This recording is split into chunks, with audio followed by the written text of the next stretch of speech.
മടുത്തോ ഈ ജീവിതം? ഇനി ഒരു മുന്നോട്ടുള്ള യാത്ര അസാധ്യമെന്ന് തോന്നി നിങ്ങൾ തളർന്നിരിക്കുകയാണോ? ചെയ്യുന്ന കാര്യങ്ങളൊന്നും ലക്ഷ്യത്തിലെത്തുന്നില്ല. കടബാധ്യതകൾ, ഒറ്റപ്പെടൽ, പ്രിയപ്പെട്ടവരുടെ അവഗണന, ഇങ്ങനെ പരാതികളുടെ ഒരു വലിയ പട്ടിക തന്നെ നിങ്ങളുടെ ഉള്ളിലുണ്ടാകാം. പക്ഷെ ഞാൻ പറയുന്നത് മറ്റൊന്നാണ്.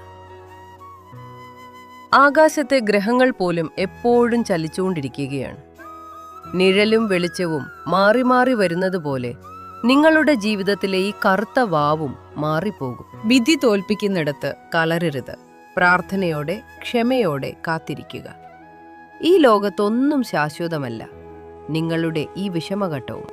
ശനി നൽകുന്ന പരീക്ഷണങ്ങൾ നിങ്ങളെ തകർക്കാനല്ല, മറിച്ച് തളരാത്തൊരു മനസ്സുണ്ടാക്കിയെടുക്കാനാണ്. വ്യാഴത്തിന്റെ അനുഗ്രഹം നിങ്ങളുടെ ജാതകത്തിൽ തെളിയുന്ന ഒരു നിമിഷം വരും. അന്ന് അതുവരെ അടഞ്ഞുകിടന്ന വാതിലുകളെല്ലാം നിങ്ങൾക്കായി തുറക്കപ്പെടും. വിശ്വാസം കൈവിടാതെ മുന്നോട്ടു പോകൂ. പ്രകാശം നിറഞ്ഞൊരു പുലരി നിങ്ങൾക്കായി കാത്തിരിക്കുന്നു. തീർച്ച. നിങ്ങളുടെ ശനിദോഷങ്ങൾ വളരെ പെട്ടെന്ന് മാറാനുള്ള 5 വഴികൾ ഞാൻ ഇന്ന് വൈകിട്ട് 9 മണിക്ക് വീഡിയോ ഇടുന്നതാണ്. കാണുവാനായി എല്ലാവരും സബ്സ്ക്രൈബ് ചെയ്യൂ.